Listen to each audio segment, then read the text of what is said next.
The night may be long and the dark may be deep, but the answers are there to be found. Whether it's the normal, the abnormal, or the paranormal, you're in the right place. Let's go beyond reality. My mic is all bouncy here. I didn't, somehow these, hang on while I fix this thing. All jiggly. Yeah, these elastic things came undone, so it's kind of dangling there, but I don't know what happened. Boy, there must have been some activity in the studio over the weekend. Hey, did you get out to see that Super Wolf Blood Moon eclipse? Hell no. I thought we were cold last night. We were minus, I think we're -2 and like feel like minus 10 or whatever. But you were minus like 4. What were you, minus 14? I was minus anything reasonable. I'll tell you that. It was like negative 14 was the temperature. And then with the wind chill, it was something even more extreme. And there's no way I was going outside. That was beautifully crystal clear.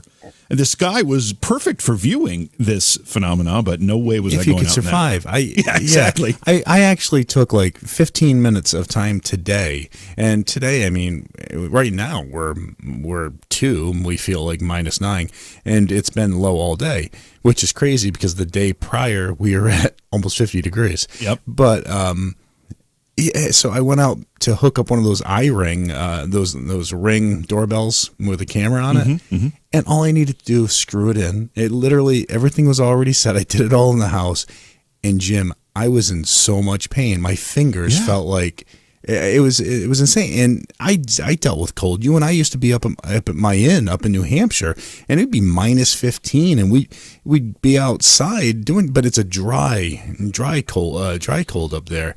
But actually, you're colder right now than mine and Grant's old inn that's in the mountains of New Hampshire. In the White Mountains up in the north part of New Hampshire, yeah. Where you are is colder right crazy now than that. That's and the worst part is we've got like 7,000 or 8,000 people here in Rhode Island right now without power. Yeah, and it's funny, we were talking about that as the storm, because we got about 20 inches of snow right before the cold hit. We got the snow dumped on us, and the next day we got the cold. And we were talking about the fact, what happens, because they were expecting some power outages, and I'm like, what happens if we lose the power and it's 15 below zero? This is only going to last a couple days, but either way, it doesn't take very long at that cold for problems to happen. But fortunately, we didn't lose power. Yeah, please, everybody out there, be safe. Yeah, I think we ought to have a contest here on Beyond Reality Radio. We ought to survive the longest in the cold in nothing but a bikini. Oh, well, that's not what I was thinking. That could be. That's sorry. I don't even know why I went there. Then I'm not sure, but I'm thinking that people ought to submit a better place for you and I to move to that's warmer. It's got to be warmer. I think anywhere's warmer right now. That's true. Yeah. That's true. So it opens it wide up. And you're warmer than New Hampshire right now. But yeah, go on. So so people submit a place for us to move to. We'll check out the location. We'll find a place. We'll relocate, build a studio, and we'll start somewhere much warmer. But what do they win for this? They win us being there. They win us being there. Oh, invading their state. That's they win us. Wow, in their you town. guys are lucky on that one. Yeah. I mean, especially if you've seen JV in my bar tab. Yeah. Well, yeah. Exactly. But anyways, hey everybody, welcome to Beyond Reality Radio. If you haven't yet, head over to facebook.com/Beyond Reality Radio and like that Facebook page for us. Then head to beyondrealityradio.com. You can find all the stations we are on across the country, and the list is constantly growing, so make sure you check it often. You can also download the smartphone apps, which are free, and they allow you to listen live and catch past shows and more. Or just listen right from the website any night we're live. Click the Listen Live or the Listen Live and Chat button, and you can listen right there from the website while browsing the west of the web. There we go. The west of the web? The west of the web. See, I think my lips froze. What was the, what's that character on, was it The Princess Bride? When he speaks like that? Oh, yeah, the guy who's Andre the Giant worked for. Yeah, exactly. He used to have that speech. He always felt like he was hunting wabbit. You're hunting wabbits, yes. We're going to be talking about robotic space exploration tonight with a returning guest, Rod Pyle, space author and journalist. If anybody's keeping track, that's not who we had scheduled for tonight, but the guest we had scheduled for tonight has the flu and had to cancel last minute. So nasty going around. Rod has a new book out. He's been waiting to get on the show, so he was available, and he's agreed to be on with tonight. He's going to be talking about his new book called Interplanetary Robots. It's robotic space exploration, the history of it, and what type of information it has gathered for us throughout the solar system and beyond. It's pretty cool stuff, and Rod is the expert, so we'll be talking to him about that tonight. You know what we need an expert on? What? clowns because they're back again. Are these the creepy ones? These are, well, any clown they're is all creepy, let's be honest. Yeah, I've never met a clown that's not creepy. It's true. I don't care what's painted on their face. But, all right, so as I said, creepy clowns are at it again. A pair of teenagers in Washington State got quite the fright when they spotted a creepy clown staring at them from outside. The clown then attempted to get into their home, jiggling the door handle back and forth. According to local media report, the incident occurred in the city of Spokane, Washington, on Monday night when the children suddenly noticed there was a person done up as a creepy clown at their back door staring at them. The clown's intentions seemed negative as it proceeded to try to jiggle the door handle in an apparent attempt to enter the house. The terrified teens ran upstairs to the second floor of the house and called 911. After an extensive search by the officers, there was no sign of the clown, although they appeared to have taken the call seriously since officers were dispatched to the scene to investigate. Perhaps most unnerving observation of the clown offered by the teens was that this individual was not wearing a mask. Instead, their face was painted white and sporting an eerie red smile. The teen's mother says its unsettling experience left them considerably shaken, and they have no idea who could have been behind the incident. And while she conceded that it may have just been a prank by somebody of some kind, the mom and her kids were not amused. And, for the clown's sake, probably lucky that the homeowners, the parents weren't home. Can you imagine? If I saw somebody standing at my back door like that, my instant reaction is going to be, it would suck because if somebody rented a clown for a birthday party, you'd have a dead clown. So that would not be pretty sight. No, I mean, it's, I know. I just cannot do it. I know. So, I mean, yeah, I don't even know how to react to something like that. And I know these creepy clown things just keep popping up. You know, they kind of go in cycles. Jiggling door handles, trying to get into an apartment or staring at them through the door. Yeah. No thanks. I just don't even know what to say about that. Yeah, I wouldn't take too kindly to it either. No, it's all set with that. So. Yeah. So we have clowns. We have some great guests coming up later in the week as well. William Stickevers will be with us. He's an astrologer. We're going to be talking about the 2019-2020 looming global crisis as he sees it in the stars. And that's interesting too, because last week we had a part-time astrologer, actually a full-time astrologer, but a part-time prediction maker who was also talking about some very, very serious events that are showing up in the stars. And we've got, if any of this is true, we've got some very, very troubled times ahead. Well, we are in some scary times right now, so God only knows what's coming after. And then Wednesday, we've got Susan Massino, author, rock and roll historian. We'll be discussing the secrets of the universe, in investigating the synchronicities, positive manifestations, healing with light, numerology, past lives, ghost adventures, and pretty much so much more. I'm glad you read that as manifestations because I saw it as something different when I was looking at it. Thursday, Scott. I'm going to leave that alone. And I don't even know what that means. Yeah, don't say that. Just don't. What does that mean for you? No, I don't want to. If that's the first thing that comes to work, I mean, I could write dog, and you'd be like, "Oh, I thought that said this." That's bad, Jim. That's bad. Thursday night, Scott Crichton will be with us. He's a revisionist historian. He'll be talking about the Great Pyramid hoax and Project Osiris. So we've got a great week of shows for you this week. Yes. And also make sure that you subscribe. You can do that right at Beyond Reality Radio. Subscribe to the show, download it from iTunes or anywhere else. Just do us a favor and take 2 seconds of your time. Just rate the show for us. It helps push it forward and makes it easier for people to find. And that's what it's all about, getting the word out. I don't know if you've seen sort of the craziness that's been going on Twitter, but I posted that. No, I'm not on Twitter. I posted that we were coming back in 2019. Mm-hmm. And it's really gotten legs and taken off. And a lot of people are trying to find some information. And bottom line is, yes, Steve, Dave, myself, we're going to have a show coming out in 2019. On a network, and we're looking forward to it. But I can't say the network yet because, of course, there's legal issues, and the network has to be able to release that first. But it's pretty much guaranteed, and we're going to be back. So make sure you. I didn't realize cartoon channel was that robust? Saturday morning? Yeah. Saturday or was it morning Nickelodeon? I can't remember now. You can't do that on television. But no, so we will be back. A lot of people, some people were saying, oh my God, Ghost Hunters come back. No, I'm not saying it's Ghost Hunters that's coming back. I am saying that we're going to be doing a show. Will it be Ghost Hunters? Will it be something else? Who knows? But there you go. So there's some inside information. Tease. I wish I could get more. You know a lot of the details, but it's something that we've been working on for a long time. And I will take bribes, by the way. Yeah, so. Yeah, he probably will too. But we've been working on this for a long time now. We've had numerous offers since we stopped doing Ghost Hunters, of course. But you know what? First off, I wanted to spend some time with the kids. And the kids are getting older now, and so forth. So it's time to get back to what we love doing as well as this that I love doing. And but the main factor is we wanted to do it on our own terms and make sure that the show was going to be real, because there's a lot of shows out there, and a lot of them are pretty much duplicates of what we already did, and to each their own on that. But we wanted to keep it real and be in control of it again. And so that's what we waited for. And hey, done. So we look forward to bringing that to you at some point in 2019. Going to be an exciting year for sure.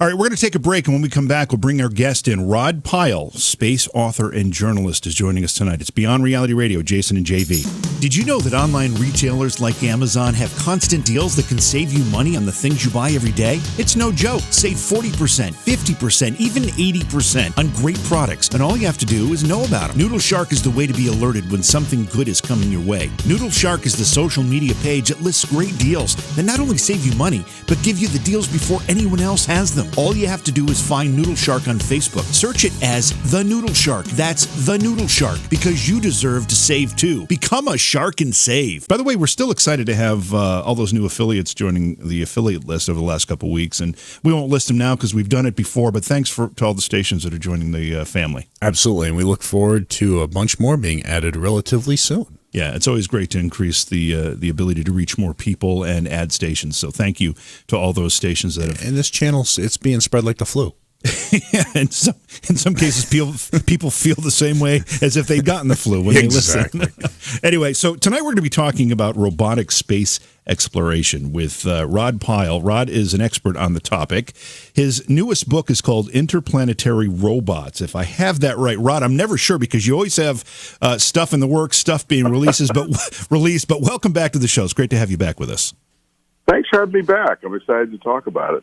Oh, and that is the right name, by the way. Okay. We went through a bunch of choices, but, usually when those shuffles happen, the author sort of doesn't win. So, yeah, that turned out to be the best choice, I think, after all. Well, if my notes are correct, this is one of 4 books you've got, so at this point being released in 2019, or is something not right on my notes? No, that's right. So Yeah. I've got 4 new ones and then 3 going into reprint. I think what's happening is if you're a space author and you've written about Apollo, no matter how far back that book might be, it's being brought into reprint because it's already paid for. Right. So, so there'll be a total of 7, but the other 3 are back there. But I got to give you kudos because I'll tell you, as a guy who's written 6 books, it takes me about 2 years to write a book. So you're throwing like 4 of them out, 4 of them out in 1 year. And you stagger them, right? So a few of them were faster than others. The Space 2.0 book, which is the next one coming out at the end of February, took about 4 years.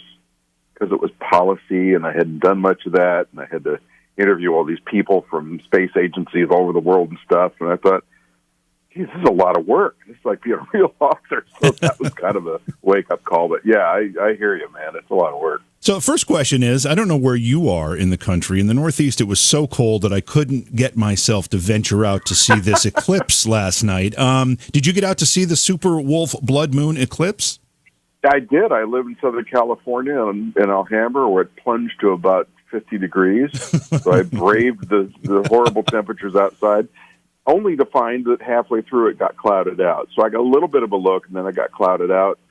But I was on a webcast with Astronomers Without Borders that I think was also carried on Nat Geo. So I was kind of running back and forth between, standing by to be on the webcast and going out and getting a quick look.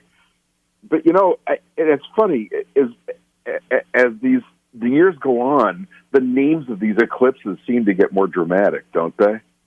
They really do. Well, they seem more epic and Yeah, terrifying each time. Yeah, so it'll be like the super blood wolf Vulcan suicidal Yeah, Death Moon, serial killer eclipse, and then we're going to have to parse that one out. But you're right, each of those words has a meaning, right? I mean, each one signifies something specific about what's happening, right? Well, so let's parse that. So, moon we get, right? Yeah, that one's big easy. White thing that goes overhead every night. So we got that part. The wolf moon is the first full moon of a year in January. So, big deal. Right. The blood moon is an eclipse. It's red. In this case, I guess you could say it was a super bloody moon because it was a darker red because of the next part, which is the supermoon part, which is that the moon was closer to Earth than it normally is for an eclipse by about 20,000 miles, which is, a tenth of its distance almost. So that's a big deal. Yeah. So it dips further into the Earth's shadow, and the red gets a little darker. So I guess you could say that's a super bloody moon, and then go howl like a wolf. Well, it was a pretty spectacular event, and sadly, it was probably the best night to view it in the Northeast because with that extreme cold weather, it made for really clear skies. But I just could not do. I figured there's going to be plenty of video and photographs on social media. I'll see it online and on TV instead of going out where sad? it's like feel like minus 20. Well, and that's our age, right? I mean, that's the age we live in. Yeah. When I was a kid, if you wanted to see it, you had to go outside and see some hideous black and white transmission on TV. Now I can go on YouTube and see this beautiful eclipse in the luxury of my living room, or curl up in bed if it's cold. Right. So, yeah, I agree. Everything's changed. All right, let's go to break here. When we come back, we'll start a discussion with Rod about his new book called Interplanetary Robots. By the way, you can go to his website, Pyle, Pyle, books.com. Rod, the new books, I didn't notice. They're not on the website yet, right? I mean, you have to get that updated still. Yeah, they're in the carousel there, but they're not written up yet. Yeah, because they're brand. Amazon's it's all brand. A better choice. Yeah, it's all brand new. So go to Amazon, check that out. Anyway, let's start with kind of give us a bit of a synopsis. What's new with the exploration of space these days? Oh my God! I was talking to somebody about this the other day, and they were saying, "Well, where do you draw the bright line from the beginning of this new space race you keep claiming?" And I said, I give talks to groups of young people and other groups frequently. And for years, I was saying, the new space age is almost upon us. Get ready. There's going to be careers and opportunity for anybody. We're getting ready to move up and out again and beyond Earth orbit and all that. And I believed it, but it was always an article of faith and something I had to kind of sell. I think that changed last year when the Falcon Heavy launched early in the year, which, think about it. This is like a 1950s movie where some wacky rich inventor decides he's going to fly to the moon with a bunch of guys in hard hat suits from the diving industry, So Elon Musk gets rich and decides, I want to build rockets. And I want to build a really big one. And I want it to be made out of 3 of my smaller ones. And I want it to work the first time. And, most of us thought there was going to be trouble. There wasn't even a launch delay. They did the countdown. They pushed the button. Up it goes. Down come the 2 side stages and land themselves perfectly like something out of a cartoon. And the only thing they lost is the center stage. But since every rocket till now has been other than the shuttle, which was arguably somewhat recyclable, everything else has been expendable. This is just an amazing thing. So that kind of kicked off this new age. What we're seeing now is we've got SpaceX continuing to fly the Falcons and the Falcon Heavy. We've got Jeff Bezos' Blue Origin coming along. Still operating kind of in stealth mode, pretty quiet, not paying commissions from NASA or the customers yet. But here's a guy who's putting $1 billion of his own money in this company every year, at least so far. I don't know if the divorce will change that. I was just going to say that might change. But that's commitment. And this is just the big stories. I mean, you've got NASA slowly working towards doing this lunar orbiting station in the early 2020s with Orion and SLS and maybe some private support. And you've got China doing all this amazing stuff. They just landed on the far side of the moon. That's something that we and the Soviets talked about, but never quite had the chutzpah to pull off because you got to put a satellite off to the side of the moon before you can land on the far side. Otherwise, you can't talk to it with radio. So there's just tons of stuff going on. And it's a really exciting time to be alive.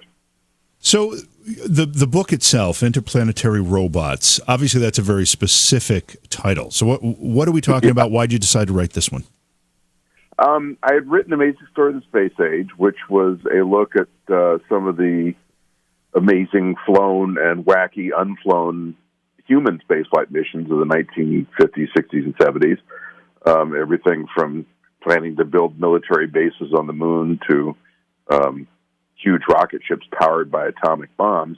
And I thought, I want to write the sequel to that, or the part two of that, about the robots, because I don't think they get enough coverage. And there was kind of a second, quieter space race in the 50s and 60s and early 70s between the U.S. and the Soviet Union, who were the only two players in that arena, on the robotic side, because we were both trying really hard to do these missions of exploration of the inner and outer solar system. Us, the outer solar system, the Soviets didn't really try that. And it turns out it's pretty tough. So NASA and the Soviet Union took two really different paths, which is where it gets kind of interesting. NASA continued to make their machines smaller and more refined and a little more sophisticated because we had much smaller rockets. And the Soviets keep building these big, heavy ones, and they were just firing off stuff on the moon at Mars, it seemed like every couple of weeks. I'm exaggerating, but they just kept flinging their machines out there and seeing which ones would work, and eventually did some really incredible stuff, like landing spacecraft on Venus. So that's the thrust of that book. How long have we been exploring space with unmanned craft? I mean, that obviously preceded sending men into space. It did. Not by much, though. Of course, depending on how you define explorer, we had Sputnik in 1957, but the Soviets started sending their Luna spacecraft towards the moon either late 58 or 59. I think it was 1959. And again, a mixed bag, not a lot of successes, but we were just sort of getting our teeth cut on this, so it was brand new. Really, the first really remarkable missions were, in my book anyway, the early Pioneer mission to Venus, and then Mariner 4 flying past Mars, which really changed a bunch of things for two reasons. One, and obviously the Soviet Luna probe, which shot the backside of the moon, because that was a first. That was a huge deal. The pictures were crummy, but we were seeing something that nobody had ever seen before, because the moon always has the same side facing us, so that was amazing. And then when Mariner 4 went past Mars, that was the first American probe that carried a camera. And it was a big fight to get that camera on there, by the way, because there are a lot of people that thought it was silly to take a camera out just to look at a planet. Well, you don't know your taxpayers if you think that. And we got these pictures back of this arid, desolate world that we still didn't know if there were, plants or microbes or eight-legged thoats running around or what there might be, sandworms. So it was kind of a letdown on the one hand. On the other hand, it really marked the beginning, I think, of the sophisticated exploration of the solar system. Well, especially this day and age now, where we're dealing with all this artificial intelligence, AI, it opens up a whole new possibility of the abilities that we're going to be able to have with sending these things into space, correct? It does. And there's something really fascinating that just happened that kind of speaks to that. So the New Horizons probe, as you know, flew past Jupiter in 2015.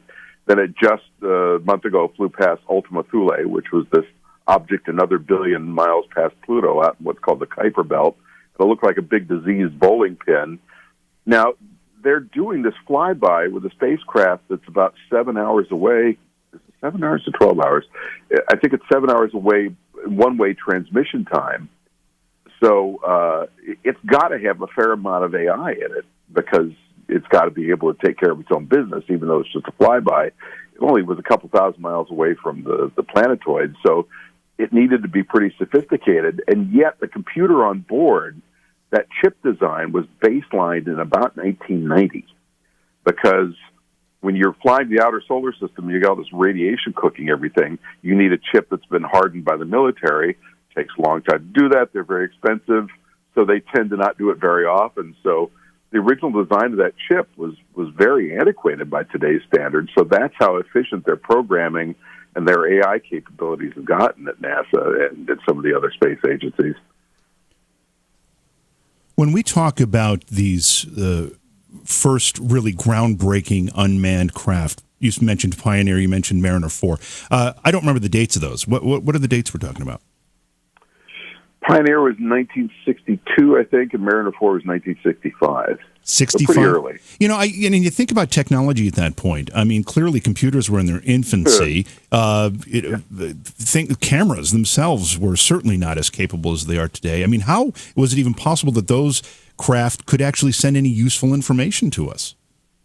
Because of very clever design. So the computer was really more of a sequencer, and just giving these basic commands. A lot more of it had to be done from the ground. The Soviets got really good at automating their spacecraft. Unfortunately, they were not terribly good at being able to reprogram them from the ground. So something went wrong in the mission, like in 1971, when the first Soviet orbiters arrived to go around Mars and snap pictures of the surface. At the same time, Mariner 9 arrived, which is an American probe. Well, when they got there, the planet was covered with a dust storm, and these two competing systems arrived at almost the same time. So Mariner 9, JPL, NASA looked at it and said, well, let's shut the camera off until we can see something, because it just looks like a big orange billiard ball. Russians didn't have a choice. Their probes just snapped merrily away looking at this blank, sandy expanse. And they still got good data, but you want to have some flexibility. But you're right, it was really challenging. And in fact, on Mariner 4, that early Mars flight, that was the first flown imaging system of any kind, and it was a Plumicon tube, I think, or a Vidicon tube, so a big, long glass tube with a vacuum inside and a photosensitive coating on one end, really delicate, really fragile. Most of the ones they made for it didn't work. They had to do quite a number of them to find one that would even function. And then you had to get the data back, so they had to be able to record it on a tape recorder. So they had a couple hundred feet of tape that just ran back and forth on spools. So it was really pretty primitive stuff, like you say. It's really unbelievable to think. I mean, given how that kind of technology would fail just in our living rooms, I can't imagine how it could stand up to the rigor of space travel. Well, and the Voyagers, which you'll recall, been out there for, I think, 42 years now, launched in the late 70s, went past the outer planets, and have now both left the solar system, used a very sophisticated version of an 8-track recorder, just like Pop had in his car, or if you're my age, that I had in my car, my first one. And they've been running that tape back and forth, collecting and playing data back for over 40 years. And that's just astonishing to me. And the fact that with these nuclear power supplies, this little 12-foot dish, roughly, they're still able to send back data from billions and billions of miles away. They're exiting the solar system, and they're even beyond this. It's not really a barrier, but there's this interface between the outgoing solar wind from our star and the incoming pressure from the galaxy. And even then, we can talk to these things, and we'll probably be able to talk to them for another 6 or 7 years until it's time to shut them down. And that's longevity, man. And that's insane, seeing I can't keep my iPhone charged for more than 2 hours just to think that these things are still going like that. Yeah, well, I was going to ask about that because these Voyagers have left the solar system. What is their power source? I mean, I know a lot of these craft use solar panels and use the sun for power. Are they doing that? And if they are they still actually getting solar power from the sun that far away? No, both the Voyagers used a couple plugs of plutonium. Okay. So as it decays, it gives off heat, and it decays very slowly. And that heat, it's wrapped up in a device called thermocouples that, kind of like in your thermostat at home, they convert heat to electricity. And so that's been the power supply all this time. Wow. We have gotten better at solar panels to be able to go out to as far as Jupiter so far because the technology's improved. But the real reason we're not using more plutonium power supplies is because we ran out. For a while, we were buying it from the Russians, and then that deal kind of went south. So at this point, they're starting to get ready, or perhaps are in the process now, of making some more nuclear power supply fuel pellets. But it's hard to do. It's toxic. It's dangerous. There are weaponization concerns and all that. So it's been a very slow go. And, we just went through the inventory. We're talking with Rod Pyle. He's the author of a book called Interplanetary Robots, among many other books that he's authored. Check out his work at rodpyle, PYLE, Rod, I wanted to ask about active unmanned craft currently zooming around our solar system and beyond. How many of them out there? I haven't done a count lately, but there's probably well, if you're talking about including Earth orbit, there's many dozens. But in the outer planet or the other planets of the solar system, we've got a couple working the moon. We've got 1, 2, 3, 4, I think 5 at last count on Mars. I can't remember if that includes Opportunity or not, that's the rover that just died a few months back. We've got Juno still orbiting Jupiter. And we've got the Parker probe going around the sun. And there's one either at or headed to Venus and another to Mercury, a Japanese probe. And then, of course, we've got OSIRIS-REx and Hayabusa going out to 2 different asteroids, which has been really fascinating to see because they arrived pretty close to the same time and started doing their tighter orbits and their touch and goes. And Hayabusa's already done some sample gathering, so that's pretty cool. How many nations are involved in this? Obviously, the United States, the Russians, the Chinese. You just mentioned the Japanese. Anybody else? India. India's gotten very active. Their main claim to fame at this point was the Magdalena or MOM Mars orbiter, which is really kind of an engineering mission that contributed some science, but it's in this very large lopsided orbit and hasn't really discovered a ton of new things. But it was their first try. And very few people got it right at Mars the first try. It was us and them, so far. It's really hard to do Mars because of the distance and dynamics of the planet. So that was a remarkable achievement, and they've got a bunch more stuff planned. Of course, the Europeans have orbiters up there now, 2 of them, and are planning a rover and a lander. They've had a failure, and they're planning another one for, I think, 2020.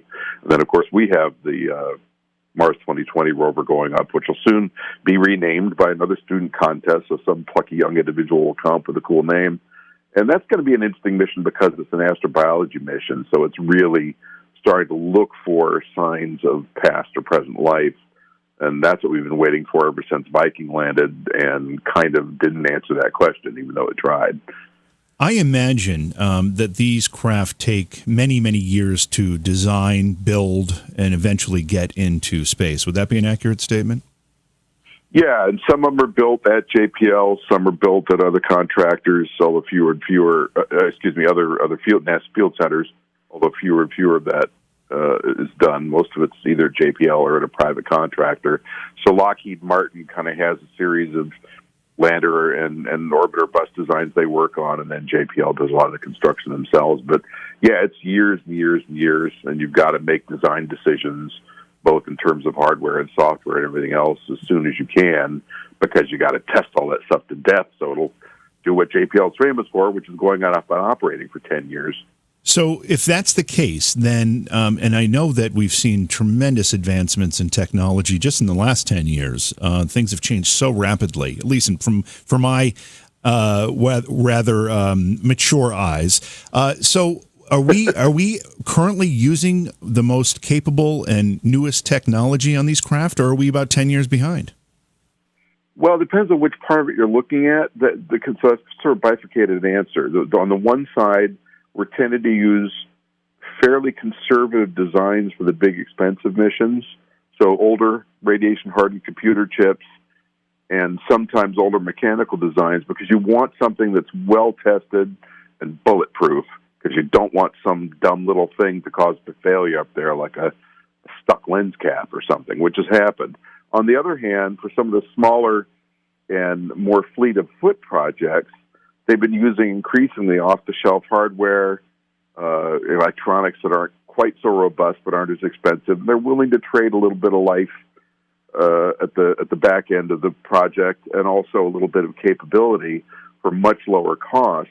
And as you know, with CubeSats, for instance, they've got miniaturized and off-the-shelf to the point that a lot of them use iPhone processors or other similar chips in this little satellite that's about half the size of a shoebox, and they're very effective. They're doing all kinds of work in Earth orbit, and the first 2 were just sent out to Mars with the recent InSight lander. They sent a couple of CubeSats to relay data as it landed and then fly past the planet and see how they do as they head out towards the asteroid belt. So when that starts happening, between that and lowered launch cost with things like SpaceX and Blue Origin, you're going to be able to start sending these little tiny robots all over the solar system. And as you said, with AI capability, which you can now put in these things because processors are so speedy, you'll be able to do all kinds of stuff. So if you send out 300 of them and 180 of them crap out in the first 5 years, who cares? You still got a bunch out there doing the job. Please support the program. Go to patreon.com/Johhaw. That's JOHAW. At what point did you first remember being interested in and actually developing a curiosity for what we were doing in space exploration? Oh, geez.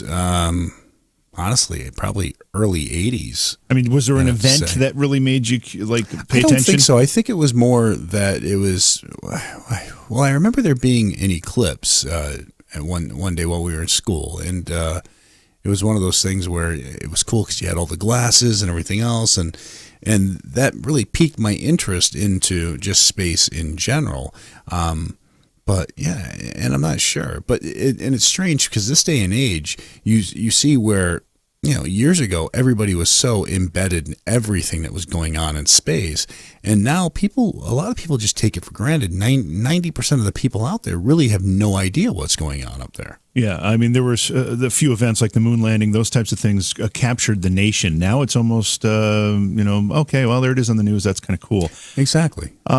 Yeah, my first real encounter with the curiosity that most of us develop at some point in regards to space was when Skylab was falling to Earth. I was a little kid, and I remember being kind of afraid that it was going to fall on the house. Was it Australia that it came down on? I think it may have been, but that's kind of when I started looking to the skies at that point. And of course, the UFO thing always made me look up anyway. But so that was kind of the first thing. Tonight we're talking with Rod Pyle. He is an author, a space author, in fact, and a journalist. His website is rodpylebooks.com. Pyle is spelled with a Y. And we're talking about his new book called Interplanetary Robots. Rod, what was the first thing that you remember kind of seeing, observing, hearing about that made you look up to the sky? I think it was Mariner 4, because I had grown up with all these great novels by Edgar Rice Burroughs and Ray Bradbury and other writers who wrote about Mars. I had watched those incredible Disney movies from the late 50s and early 60s, but I remember the 60s on the TV show where he'd talk to Uncle Werner von Braun, and they'd talk about what Mars might be like and how we're going to get there and all that. And then this NASA probe goes whizzing past the planet and says, nah, it's just a cold, dry desert, sorry. And it was it was a game changer, but it was also distressing to a very young boy because I wanted Mars to be this verdant, amazing place. So I gave a talk at JPL a couple of years ago with a bunch of other space authors, and most people start out with, "Oh, it's such an honor to be here" and all that. And I got up and said, "I got a bone to pick with you people. You wrecked my childhood." Well, I think they not only wrecked your childhood, but they wrecked science fiction. I mean, Martians are called Martians because they were presumed to be, these invaders would be coming from Mars, and we for a very, very long time thought that there might be, well, at least science fiction thought there might be some kind of life on Mars that we had to think about or be concerned with, and it was the stuff of a lot of great things and in fiction now, but at the time they didn't know any better. Well, and up through the 60s, the solar system in fictional and popular terms was a much friendlier place. Venus was going to be a hot, swampy planet. Maybe there would be dinosaurs there. And Mars was going to be a little colder with thinner air, but kind of like Earth, and you could walk around in shirt sleeves and an oxygen mask, And it's turned out that these places are really, really tough to travel to and survive on. There's all kinds of radiation. Earth is one of the few planets that's really protected from radiation. There's these thin, or in Venus's case, very dense toxic atmospheres. Mars has soil that's toxic to humans. So it turns out that almost Flint, Michigan is a nicer place to go than anywhere in the solar system. And I'm sorry, I'm not picking on Flint. It just popped into my head because I was going to say Barstow, California, but probably a lot of your listeners don't know where that is. But any desolate place you could think of on Earth is better than anywhere else in the solar system. I did want to mention something about what you were talking about when you came back to the break about this message that we get. The space age was this amazing time. There's this idea that the nation was united behind Apollo.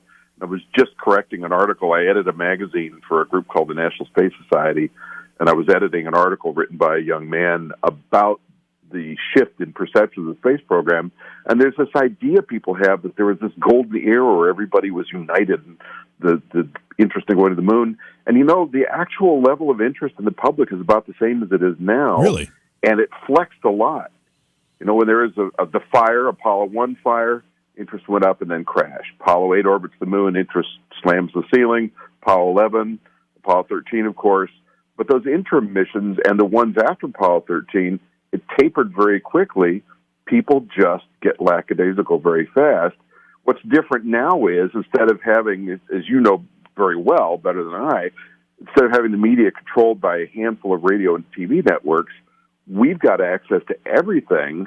So I think the two factors that come into it are, on the one side, people's motivation to learn about this stuff, and on the other side, the capability of people like myself and NASA itself to reach out and say, hey, this is a really engaging, compelling adventure we're on. Come hang out with us. And that's where there's a little bit of disconnect sometimes. When you kind of touched on this in your last answer, we've been able to dispel some myths from these craft as they've passed or orbited planets or moons. They've taught us a lot. But expand on that a little bit. What other kind of information can we get from these craft? It's pretty amazing the types of things that we can learn about planets, moons, asteroids, space from these, in some cases, small robotic craft. So let me give you a recent example that just torqued my brain. And I spent a lot of time at JPL because I've written some semi-technical reviews for them and so forth. So you're spending time talking to these scientists and engineers. And it always makes me feel like I'm their pet Labrador. I'm there with my tongue hanging out, listening to them talk about all these really smart things. So I was just reading a write-up of a paper that came out, I think, in the last couple of weeks, talking about the age of Saturn's rings. Did you see that story? No, haven't seen that one. So we always thought they were about as old as the solar system, give or take, and that it was just a bunch of junk left over from the formation of the planet, or maybe a failed moon or two that formed this disk of really thin ice and rock around the planet, which a lot of it's like the size of particulate dust or smoke, but that's what makes Saturn's rings. Well, the Cassini mission, as they were getting ready to auger in on their final suicidal dive into the planet, was doing this series of increasingly close passes between the rings and the planet in that inner gap, which is a few thousand miles wide. But that's some really sharp shooting. And by measuring the radio waves from the spacecraft, they were able to discern the deflection from the gravity of the rings, which in many places are only dozens to hundreds of feet thick. And that measurement told the mass of the rings. They were able to work backwards from that and say, okay, if the rings, we know they're 99% pure, how long would it take them to become 1% impure? We could do that by measuring the mass of the deflection of the spacecraft. And I thought, boy, that is about as Sherlock Holmes as it gets. That's just one example. I considered myself a decent student in math. I got very good grades in math, but I hear things like that, and I know that the math involved in computing those types of numbers has to be just, well beyond anything we could talk about on this program. Well, but that's why you and I do what we do, because you talk to those guys. I mean, some of them are incredibly eloquent and glib, like Carl Sagan, and others kind of trouble relating to people, So there's a place for everybody, but I'm with you. I was an astronomy major at UCLA for about a year and a half until I hit differential calculus, and I suddenly realized that astronomy and I were not meant to be partners. So that was the end of that, and I went into the media instead. It's hard stuff. By the way, the phone lines are open if you have a question or comment, 844-687-7669. Let's go to Barry in North Carolina, great friend of the show. Hey, Barry, welcome to the show. Hey there, guys. I tell you what, it's supposed to go down to 20 degrees tonight, but I bet in Cooperstown it's going down to 10 below. 10 to 20 below, and then a wind chill on top of it. And 20 degrees, that's like summer right now for us. I would take that. I'd go out in short sleeves. I would. What's on your mind, Barry?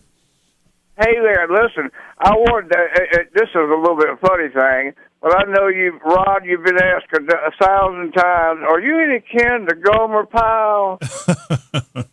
Oh, God. I'm 62. When you grew up in that era, you either got that or some other reference to Pyles lying around. No, I'm afraid I'm not. Thank you. Okay, no problem. But I was just thinking about the Andy Griffith Show. But listen, what do you think, in a serious mode, is the exact purpose and the technology involved with the Chinese for landing a space probe on the dark side of the moon for the very first time? Well, it's interesting, and it's not really, it's called the dark side, but it's just the far side because it gets light and dark just like it does here, which is actually what caused their plant experience to end. Sorry? And were you trying to add something, Barry? Oh, well, yeah, I just said that for Dark Side of the Moon from Pink Floyd. Yeah, right. Yeah. Oh, well, that's true. Yeah, I forgot about that. So the technology, there's nothing really new there in terms of the machines they were using. It's how they use them. So they put this little satellite in an orbit that keeps it in one place off to the side of the moon, visible to Earth, and then use that to relay radio messages to their lander and their rover. And that was really that and a fairly pinpoint landing were kind of the big deals about this mission. And just the fact that it's on the far side, because that's something that neither we nor the Soviets ever pulled off. So I think that's what's remarkable about that. And they've got some interesting experiments on board. Did we ever try, or did we see a reason? I mean, some things are just not worth trying to do. Is there something that was, I mean, other than maybe using that method in some other effort on a planet or something, was there really anything to gain, or did we just look at that and say it's not worth the effort?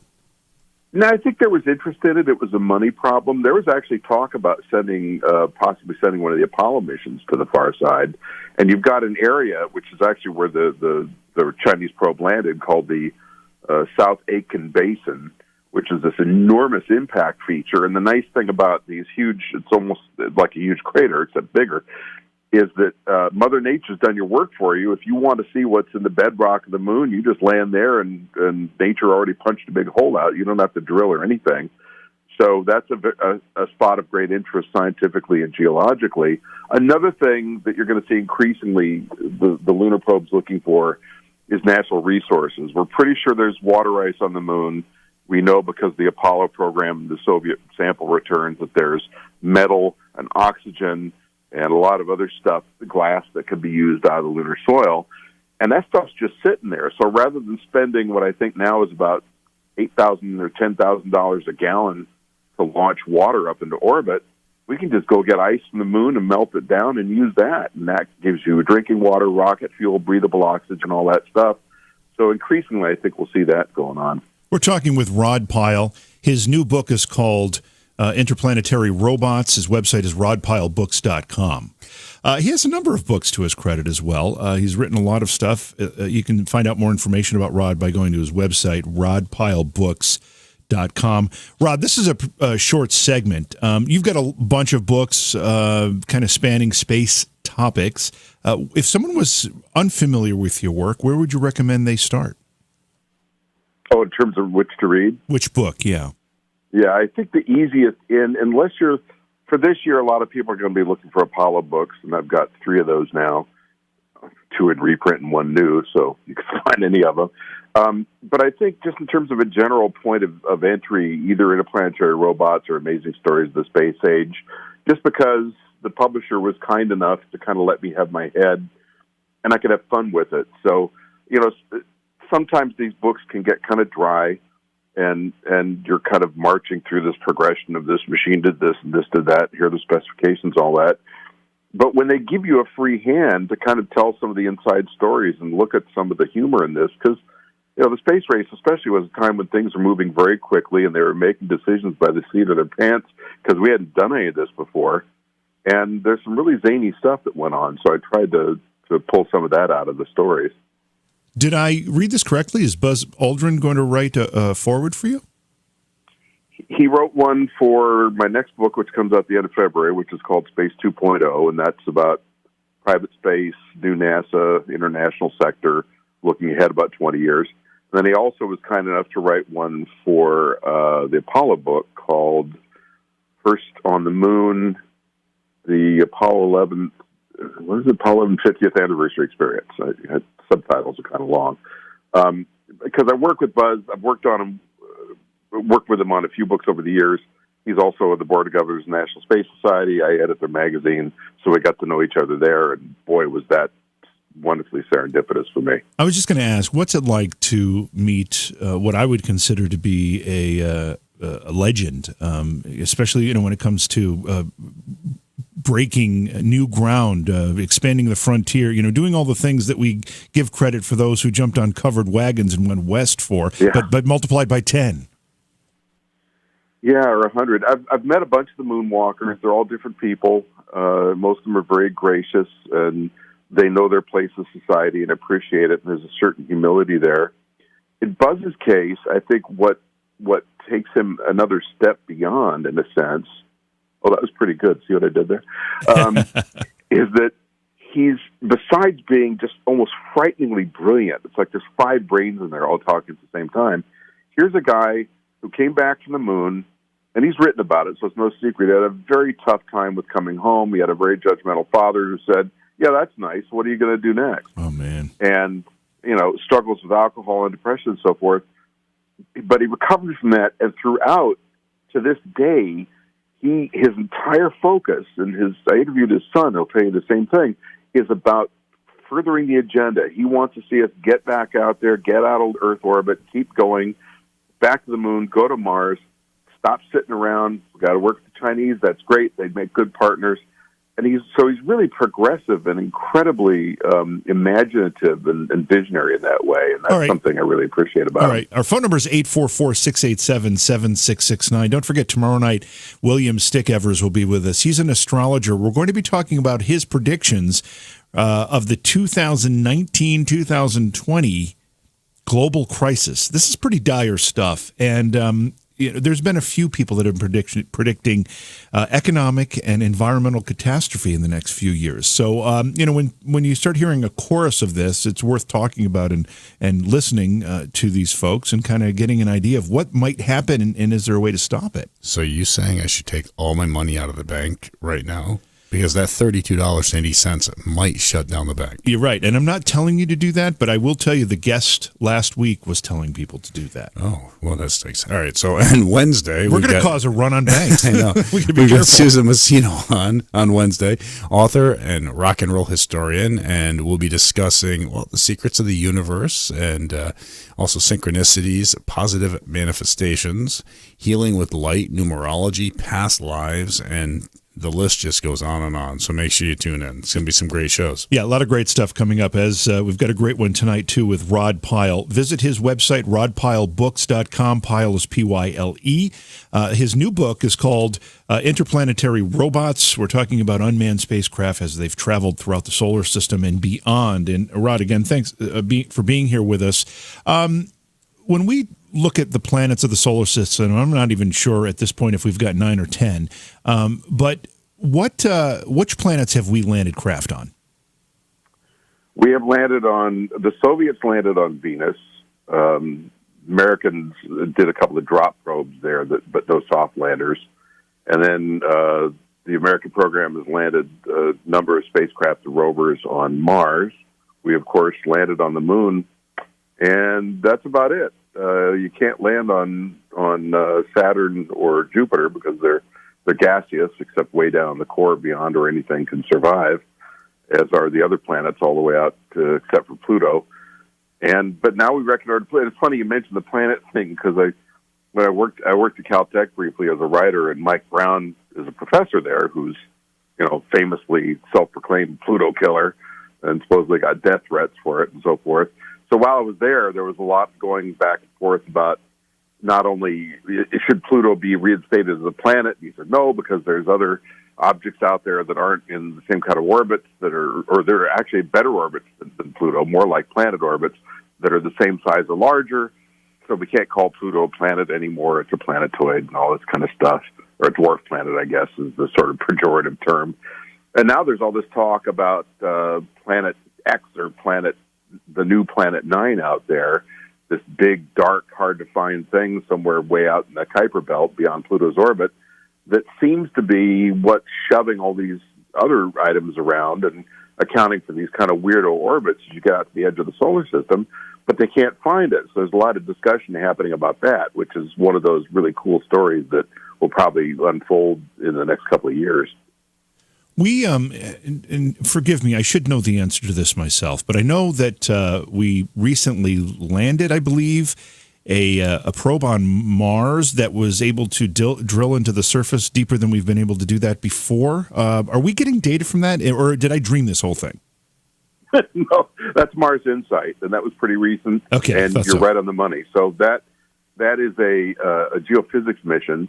So we've learned a lot about the Martian surface. We've learned a lot about as far down as ground-penetrating radar can look from both the surface and orbit. We've learned a lot about the atmosphere and the dynamics of the planet, but what we don't know is very much about what's going on inside, except by that sort of inference we were talking about before about, tracking the orbit of an orbiter to see where the gravitational lumps are and all that. But they really wanted to know more about the core of the planet and the interior dynamics and the history. So this Mars Insight lander, and it's a static lander, has two major experiments on it. The first one's a seismometer, and there was a couple of seismometers on the Viking landers, but they didn't really work very well. They were up on the top deck, and the wind would blow, and they'd vibrate, and one of them got a pin stuck in it and never did function. So we really want to see, are there Mars quakes, and what are the dynamics of the planet?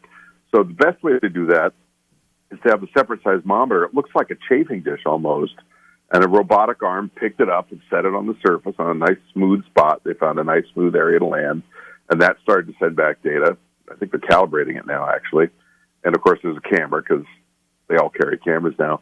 But the other thing that went on this is called a heat flow experiment, or a mole, and it's another box that you set down the surface, and it's got this coiled-up 16-foot snake in it, but rather than drilling, it's got a hammer in the tip of it, and it self-hammers itself down in the ground, and they think where they landed, the soil's soft enough that they'll be able to get down to that full 16 feet limit.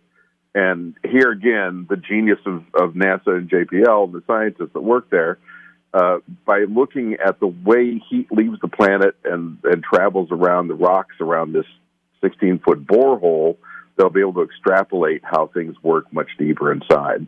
That's pretty neat. We were talking about Jupiter. We can't land on Jupiter, but aren't we looking at one of the moons or a couple of the moons? Yeah, we're looking at God, I'm thinking of the Saturnian moons. Europa is kind of the main target. And then also they talk about Enceladus and Titan out of Saturn. But, we're looking at those for a couple of reasons. The main point of interest is that it appears that there are liquid seas underneath these frozen icy surfaces, probably briny, but maybe not excessively so. And because the moons are large enough to be flexed by the gravity of Jupiter and Saturn, they emit warmth because of that friction and because of some radioactive decay inside. So it keeps that water liquid and possibly even somewhat temperate inside. So a lot of people think there's a good chance for life anywhere from microbes up to, outer solar system dolphins swimming around up there. That's a stretch, but it could happen. Jellyfish maybe.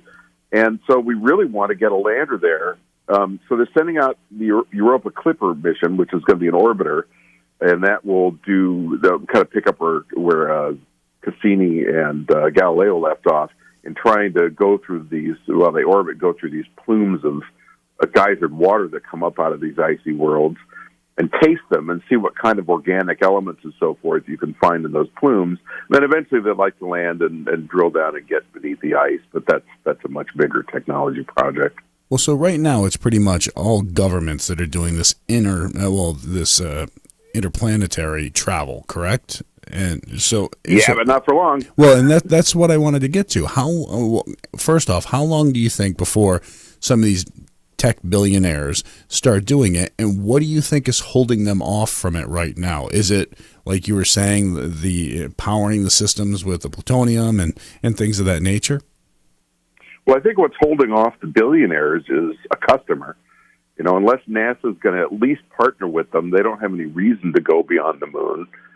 Musk is going to be flying his BFR, now called Starship, rocket around the moon in a couple of years because he's got another billionaire, in that very small group of friends they have, who's willing to pay to buy that mission and fly himself and 8 or 10 of his closest friends out around the moon. But in terms of Mars, until there's this whole issue, and I talk about this a lot in Space 2.0, of infrastructure, mostly between the Earth and the Moon and Earth orbit, but also out to Mars eventually. You want to have fuel depots. You want to have power stations. You want to have places where you can pull up resources and get that water I was talking about, and have 3D printers to make spare parts and all this in space. Once that's there, it's going to be a lot cheaper to go back and forth between the Earth and the Moon and ultimately the Earth and Mars. But right now, it's expensive, it's scary, it's dangerous. So really, we've got to give them a reason to go. Musk, I think, is the one person. Bezos maybe is definitely going to be going to the moon. He's got landers that he's planning now. But Musk is the one who's aimed at going to Mars, regardless of whether government supports it or not. And he just wants to do it. He thinks it's important. I think, for my money, that's a good enough reason right there. Well, so I'd say give him about 6 years. Okay, and there's been a lot of talk about sending, life forms off the planet and some of these interplanetary trips. Now, and there's been also a lot of talk about the merging of humans and technology, or creating some sort of a robotic that has artificial intelligence that's able to communicate and move just like a normal person. Do you think that is going to have to be that step for us to travel that far? Because I know the human body, of course, you're losing muscle mass, you're all these conditions when you're out there in space. So the limitation of man, of course, is real. So there comes a point where they have to either cross breed these, not breed, but create these things that they're hybrids, or just things that are machine in general with some sort of a human-like intelligence. It's a really interesting subject. I'm glad you brought it up. I've been writing about this a lot lately. It goes everywhere from advanced machines to faster propulsion systems and all the way out to the transhumanism and telepresence conversation. So if you're talking about the solar system, we just need better propulsion systems and protections, and I think we can get to Mars. Probably that'll be it for a long time, because there isn't a lot of reason to go further, at least not for the foreseeable future. But we can do that as these wet, fleshy, watery bags of meat that we are, as long as we protect ourselves well enough. But you're right, we're really delicate. So instead of hardening the spacecraft, how about we harden the passengers, which can be anything from taking a human brain, if you go for the science fiction version, is sticking it in some kind of machine body, or taking human consciousness and transferring it to some kind of AI system, or actually just sending out AI and saying, okay, I'm going to plug into the back of my skull here on Earth, where I'm perfectly adapted to live for as long as I manage to stay alive, and I'll experience a telepresence. And really at that point, what is the difference between being here and there? If my physical body is sitting in my easy chair on Earth, but all my sensations are on a planet near Alpha Centauri, where I'm walking around the surface of something that would kill me in a quick second if I was a human being, because I'm now the Terminator out there, essentially, I can do whatever I want. Is the location of it really the key factor there? And that becomes a philosophical discussion that's kind of above my pay grade, I'm afraid, because I didn't study the great philosophers enough. But what do you think? I mean, you guys talk about this kind of stuff all the time in other venues. I mean, is that still us there? Well, and I think depending on how they do it, of course, at this day and age, we have systems right now, and you're aware, even the government has them, where we have virtual reality that we can tie into and control robotic arms, thousands of miles away to do things instantaneous. So it's not a far leap to think that we're able to sit in an office or somewhere with some sort of a VR system and a robotics out in space where we're controlling it from the comforts of our desk or whatever. And also, so even if you're able to make first contact or whatever, but so it's not a far fetch. It's not a far leap to think that we would be able to, send something out there that we're, again, you're plugged into here back on Earth, and you're just able to, as you're moving your arms here, you're moving arms there. Well, the problem, though, is until we figure out a way to sort of skirt these crummy laws of physics that keep getting in the way of all the fun stuff we want to do. Anywhere much beyond the moon, the delays are so long for those radio signals if you're using radio or light. So out to Mars and back is roughly, depending on where it is in its orbit, a 12 to 15-minute one-way trip, and double that for round trip.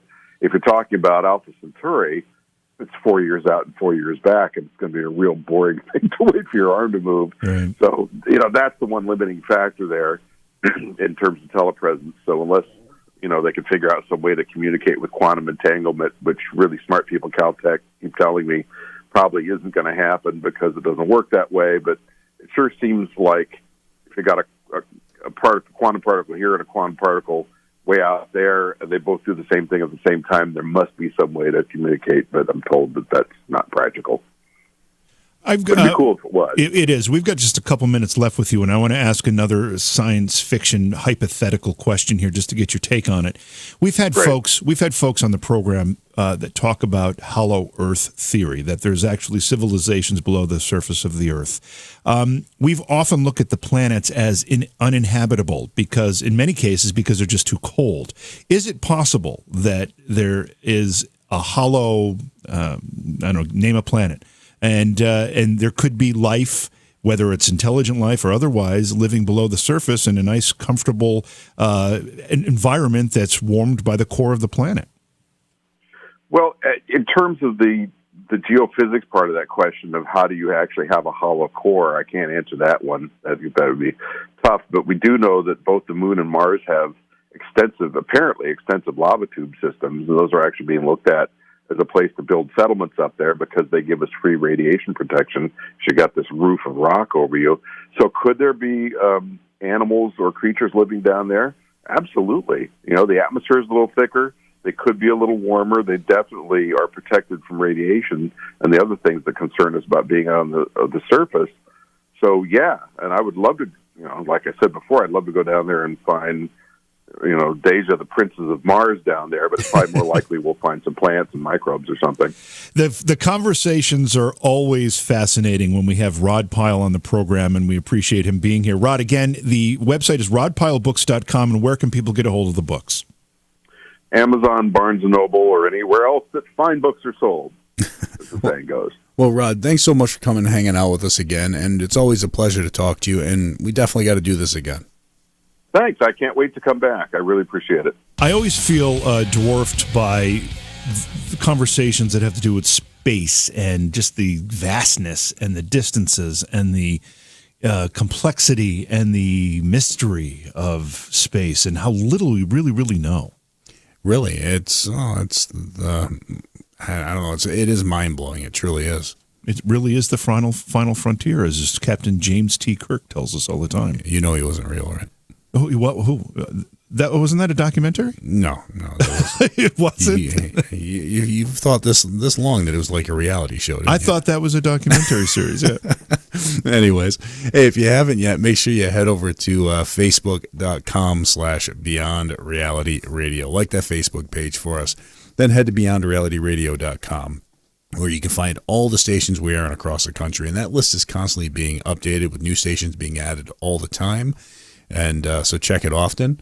You can also download our free smartphone apps, which allow you to listen live, catch past shows, join the online chat, and more. And or any night we are live, just feel free to click the Listen Live button at beyondrealityradio.com or the Listen Live and Chat button. And you can listen right there from the website, or just listen from the website while browsing the rest of the web. We try to make it easy. And if you download the show from iTunes or anywhere else, just take 2 seconds of your time, please, and rate it for us. Helps put the show forward and makes it easier for people to find, and that's what it's all about, getting the word out. It is about getting the word out. Tomorrow night we're talking with William Stick-Evers about the looming 2019-2020 global crisis. That sounds ominous and probably something we should get educated about. Yeah, so start taking your money out of the bank now. And then Wednesday we've got Susan Massino, author and rock and roll historian. And we're going to be discussing the secrets of the universe, and we're going to be talking about synchronicities, positive manifestations, healing and light, numerology, past lives, and more. That's going to pretty much do it for us. You're listening to Jason and JV. We'll catch you all tomorrow. Beyond Reality Radio is hosted by Jason Hawes and JV Johnson and produced by Alexandria Johnson and Slick Eddie Edwards for Entercom Radio. Beyond Reality Radio is distributed by Westwood One Radio Networks. Stop by our Facebook page and say hello. Follow the hosts on Facebook as well. For Jason Hawes, follow at jasonhawes.taps. For JV Johnson, follow at JVJ Paranormal. If you'd like to be a guest on Beyond Reality Radio or you have a suggestion for a guest, contact Slick Eddie Edwards at slickeddieedwards@gmail.com. Be sure to visit our chat room as well at beyondrealityradio.com. Thanks for listening.